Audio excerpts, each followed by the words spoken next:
Hey y'all, welcome back for part 4. I'm not sure what I'm really going to talk about today. I just know that I haven't done anything this week, so I figured let's get up here and maybe I'll think of something to talk about. I decided this week I was going to, I think I started Thursday, I believe it was. I was going to take Thursday to Monday off as a mom, which meant the kids didn't have to follow their schedule. The kids don't need to they can just do whatever, because I have been needing a mental break so bad. I love my children, but with the quarantine and everything, I've been with them every waking moment. And I know they're tired of me, and I'm not tired of them. It's just need a break, They need to just do their own thing for a while. They can't really go anywhere except to their grandparents, so. And it's been kind of nice not really having to do anything. I feel bad that I'm doing it, but it's just been kind of nice just to sit back and relax and, do whatever. I discovered TikTok, and I literally spent a whole day watching just TikTok on the couch. And I did give myself an account up there. And so if you find me, it's Jessie, Jessie, Lynn, Lynn, 1984. And go ahead and go up there. I actually, I have been so into it because there's so much stuff about narcissism up there and emotional abuse and everything. It's amazing. And I'm learning a lot of things. And I'm learning a lot of things that, there's names to certain things that, that narcissism do, like gaslighting, stonewalling, and things like that. We are going to mediation in 2 weeks for custody. He served me. He wants full sole care and control over my children. He hasn't seen him since January, so of course I countersued and say, no, these kids are going to stay with me. And I'm scared because speaking with him causes extreme anxiety with me. I will shut down. I will cave in because I don't have the mental energy to deal with him. He's drained it all out of me. He was a very exhausting person to deal with because he would beg, complain, whine, throw a adult fit over everything until I gave in, because he knew if he wore me down just to that point where I say, forget it, do it, whatever, then he got his way. I mean, I do it with my kids, and it's something I'm trying not to do, but it's something that I have to learn to do over time. It's not going to happen overnight because I'm a softie. And but so our mediation is going to be over Zoom because our courts are not meeting in person right now for mediation, and I have to be by myself in a room, and he does as well. And then of course our mediator will be there, and I don't have anybody to back me up. And he could text me, and anxiety just fills me from head to toe, and I'm like, what am I going to have to deal with today? And it scares me. So I'm afraid that I'm going to get to the meeting. And now, just to backtrack a little bit, my lawyer and I are going to meet, and I'm going to prepare for it, because everybody, he should prepare for it, I should prepare for it. It's just common knowledge. You should definitely be prepared for it so that you know what you want on my side and what I expect on his side. Now, his side, I have a list of things, and I think they are all very reasonable considering his history and stuff. And we're asking, it's just, I don't know. But I'm going to meet her, and she's going to give me a cheat sheet so that, I'm prepared, because we can't go in there and be like, well, he did this, this, and this. We can't badmouth each other. The whole point of mediation, and this is how it should be, is to think of the best interests of the children. It's not about the fact that he cheated on me. It's not about the fact that he abused me. It's not about the fact that he, dragged me along so long for 5 years thinking that I was going to stay marriage. It's not about the fact that he is a man who only wants what he wants. It's the fact that my kids have got to be in safe environments. They can't be going to, if it was me doing it, I wouldn't want my kids to come to my home if I'm not safe. So it's what's best for the children. And my demands are going to be pretty tough, and he's going to say every single one is unrealistic, and that's okay. We'll probably end up at court. And it kind of scares me and doesn't, because my lawyer can speak for me at court, which is great, because I don't think I'd be able to do it. I'm going to struggle over my phone doing it. So, but my lawyer will definitely speak for me. But it's going to be hard because I love my children more than anything in the world. They are my life. They're the air I breathe. They are in my heart forever. They are my sidekicks. And when I was going through the depression I was having, I relied on them for my emotional needs more than they should have been responsible for. There was times I would sit in the chair and cry, and my son would sit next to me and just, Mom, it's going to be okay. It's okay, Mom. I love you. You know, he would just hold me and he would pet my hair, which was the cutest thing. And, you know, my daughter was too young to understand, but, you know, she was still, you know, cuddle mama. Mama's crying, so let me cuddle mama. And to this day, you know, there's days when my kids do that. And because, you know, everybody has their bad days and everybody has their really good days. So I'm just scared. I've talked to my kids about it, and they've expressed their wants and needs in this, and I'm going to do my best to grant them. My youngest is definitely struggling still, but I can't find play therapy for her, so we're kind of stuck between a rock and a hard place with that. So if anybody in North Carolina, in the eastern North Carolina, knows anything, let me know. I'm getting to the point where I'm gonna figure out how to pay for it privately, because she deserves to have help too. My son can, because he's older, you know, so he's a teenager, so it's easy to find him a therapist.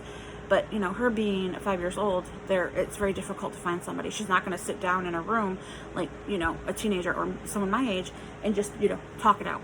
She needs to be distracted so we can let things out. And she has, and we have done our own little play therapy, but, you know, she doesn't, and she may not feel comfortable telling me some things, and that's okay. And I've always expressed to my children, you should be comfortable. I always want you to be comfortable to come to me. We're very open about things. We talk to the children openly about things. We tell them the proper terms of body parts. We tell them, hey, this is how this really works.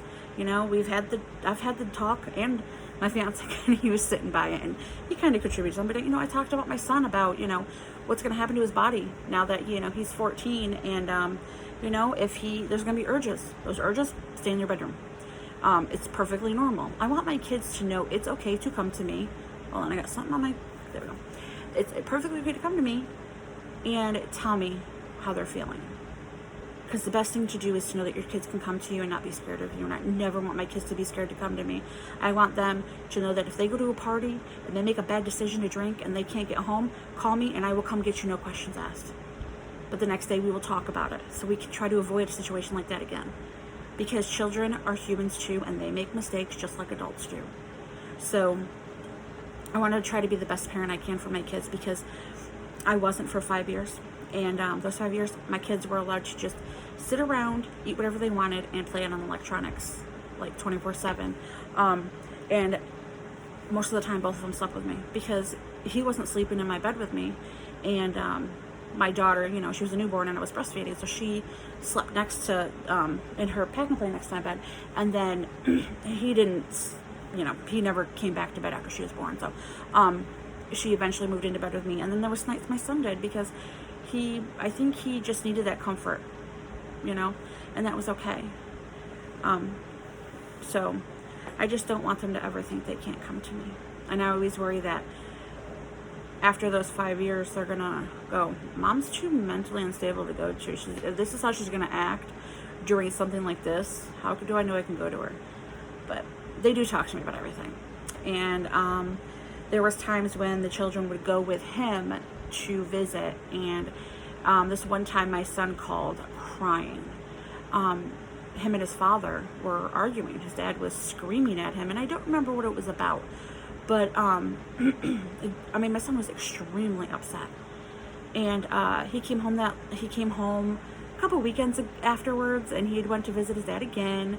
And he was upset, and I said, "What's wrong, honey?" And he's like, "Well, we were in the car, and Dad said that that he's the only one making money, and you are lazy, and you're not bringing home any money," and something around that about. I can't remember the exact details. I have it written down, actually. But he was so upset, and it broke my heart and made me mad, because I made a promise to myself that I would not talk bad about their father in front of them. And everybody has their moments where they slip up, but he was intentionally doing it. He was doing it directly to the children, telling them, your mother is a lazy piece of crap, and she relies on me for her financial aid, for her financial needs, excuse me. And it wasn't, I'm sorry that your child support went to pay for the bills so your kids had a roof to live on. I haven't worked in 3 years because the job I was at closed. So I struggled to find a job, and the economy wasn't, I'm up against people who have the college experience that people suddenly want now, or opposed they wanted the experience before over college degrees. So I was struggling, and then I got a job for a month working at a pain clinic, and I loved it, but they couldn't find a spot for me. It was temporary. So I've been stuck in a rock and a hard place with that. So when I finally got him to leave, obviously for now, yeah, that child support is going to make sure your kids have a place to live. But, excuse me, you should never badmouth your kids, ever, in front of them. Or badmouth your children's parent in front of them. And I do have my moments. I have slipped up a couple times. And my kids, they formed their own opinion. And I always remind them, just because mommy doesn't love your daddy anymore doesn't mean you can't either. He's your father, and you can love him, and I'm fine with that. I'm okay with that. I said, mommy and daddy sometimes just stop loving each other, and that's normal. And the best thing to do is to separate and move on with their lives. And I found somebody else that I love a lot, and the kids adore him, and I wish he would realize that. And I was, I don't know how to convince him that my kids love him. They do tell him. They call him daddy here and there. They call him daddy a lot at my parents' house, my mom said. They'd be like, mom and dad said this, mom and dad said that, which is sweet. My kids called him daddy on his own. I said, you can call him his name until we're 80. It's whatever you're comfortable with. But they do it on their own. Though occasionally my daughter will walk up, hey dad, can you help me with this? It's very sweet. But they have so much going on in their head. A lot of anger is coming out with my youngest. My son, he's doing better. A lot better. But I don't know how to get a 5-year-old to, I think she's having a lot of mixed signals and confusion with things. So I don't know how to get it out of her, and I wish I did. And my heart breaks for her. I kind of went all over the place. But yeah, so I've been taking time for myself, which is always good. Self-care is extremely, extremely important, and I fail at it miserably. My fiance tried to get me to just strictly sit for like 2 days. Don't get up. I will get it for you. I will make the dinner. I will do this. I will do that. And I failed so bad. I ended up actually going out shopping both those days, I think it was, for the children's school supplies. And I went out, because I went one day to get the kids their sneakers for school, even though they're not going back right away. But you gotta have new sneaks, But I don't know. If someone can, I don't think any mother knows how to self-care. I take that back. There's a lot of mothers that do know how to self-care, and they got it down pat, and I'm proud of them. But I like to put everybody before me, and I'm happy that way. But there was a thing that that I heard on TikTok yesterday, and I'll probably get this wrong, and my fiance will be like, you got it sort of right. But they said the people-pleasing people are always going to be the loneliest. I think inside, he said, or something. And are not going to be ever happy inside. One of those two things. And I'm happy. I found the vlogging, and I love it. I mean, I'm doing it here. I'm doing it on TikTok, and it's super fun. I'm able to get it out verbally, so I feel better in the long run. But I was getting into painting for a while, and I've kind of gotten out of that. But I'm starting to, do things here more than I used to.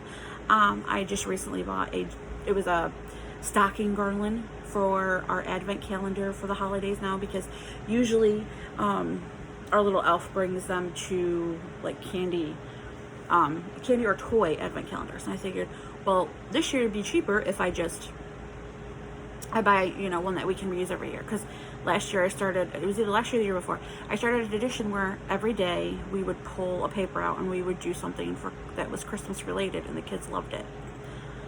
So this year that's what we're gonna do. Those stockings will have, they're on Amazon. If anybody wants them, just let me know, or I can just post the link in the description. But they're about yay big.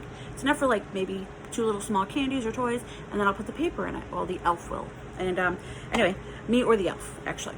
But I love it. It's just, I'm trying to get back into it. I'm super excited about fall again. I'm a huge September, October, November, December person. I love fall. By the end of August, I'm usually decorated in the house for fall.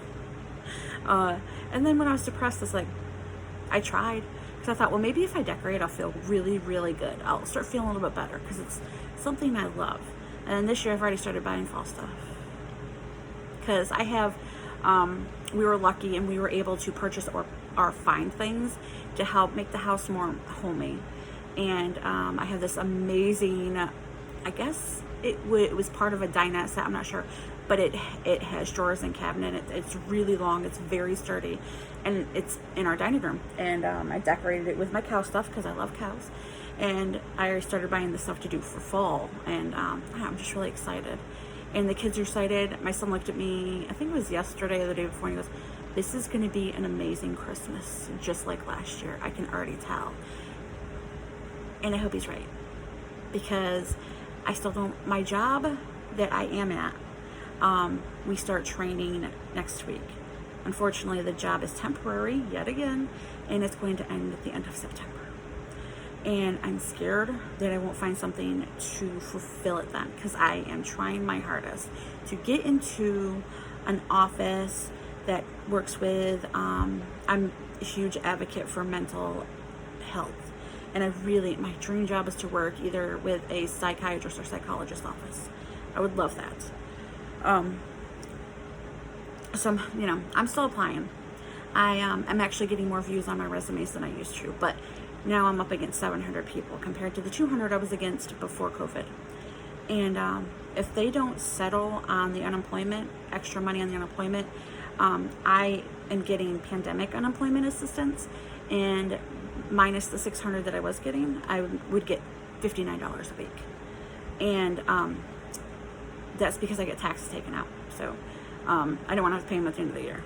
But yeah, so I'm hoping they come to an agreement. I mean, even they said 200, it's better than none. Because until I can get a permanent job, which I desperately want, this is what I'm going to have to live off on.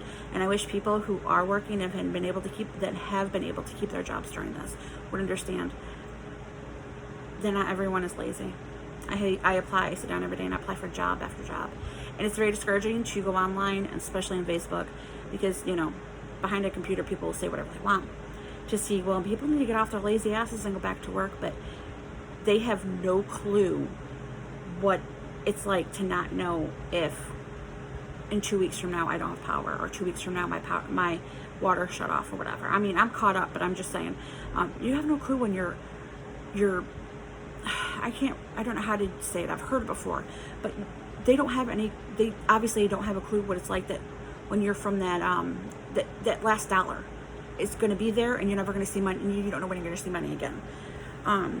Especially when you have kids to support.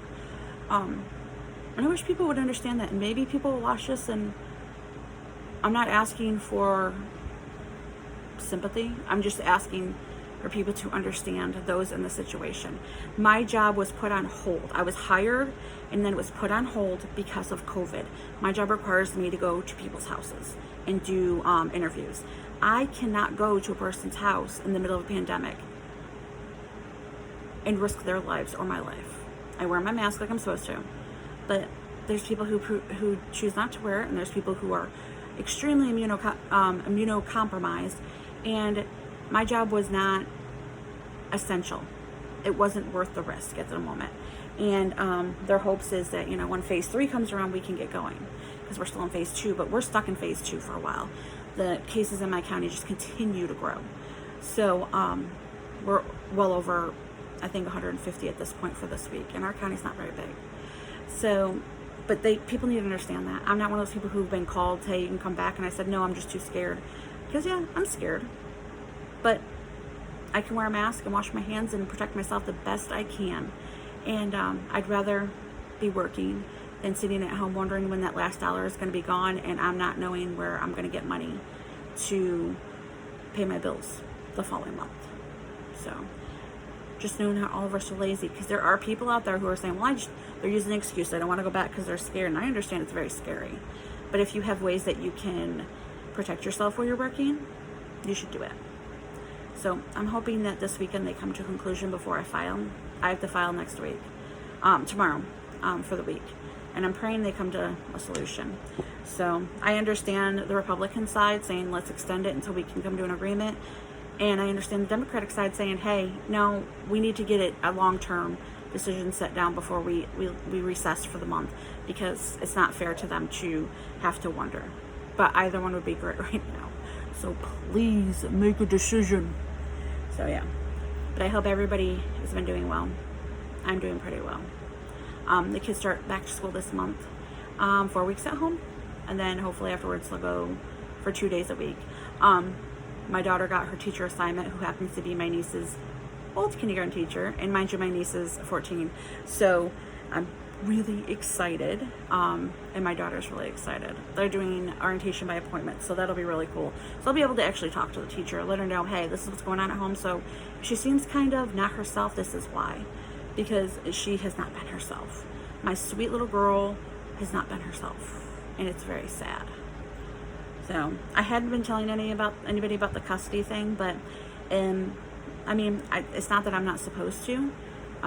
It is what it is. It was going to come along eventually, but it's just really nobody's business, I guess, unless they ask or I tell them. I have no problem. We filed for custody, and now we're working on that. It's just, I want people to understand that if I am more distant or something, it's because I'm worried. Today, the anxiety isn't bad. I've always resigned the weekends as my safe zone. I don't know why mentally, to me, it's like, well, it's the weekend, nothing bad can happen on the weekend. I can't have somebody call me from, here or there. The police showed up on a Friday at 9 a.m. to serve me for custody for my children. I think it's raining outside. But it's always been my safe time. And then Sunday night rolls around, and I'm full of anxiety all over again. And it's going to be like that next week because I prepare for mediation. And I just hope everything goes well. That's all I'm asking. Just keep your fingers crossed, pray, whatever you choose to do to, send your wish wells or well wishes or whatever the word is. Just, if you could do it for me, that would be awesome. I'm hoping things go well. I don't have a good feeling about it, but I'm prepared to go to court, because when you're dealing with a narcissist, they're the hardest person to co-parent with. Extremely hard to co-parent with, because it's their way or no way. And he will fight, and I will fight, just like you should for your children, but he'll fight for the wrong reasons. So hopefully it'll go well, and we'll have something in place, because I think it's crucial to have something in place for custody for your children, no matter what. But it's definitely crucial if you are dealing with somebody who has been abusive towards you and your children. So so that's all for today. I can't think of anything else to talk about. Kind of rambled, sorry about that. But I check out my other videos on the page too. I got some fun ones with the kiddos. My son hasn't been in on a lot because he's 14, and unless it interests him. I mean, he'll sit off on the sidelines and watch us, but otherwise he doesn't care. So thank you for stopping by again, though. And I will see you guys next time.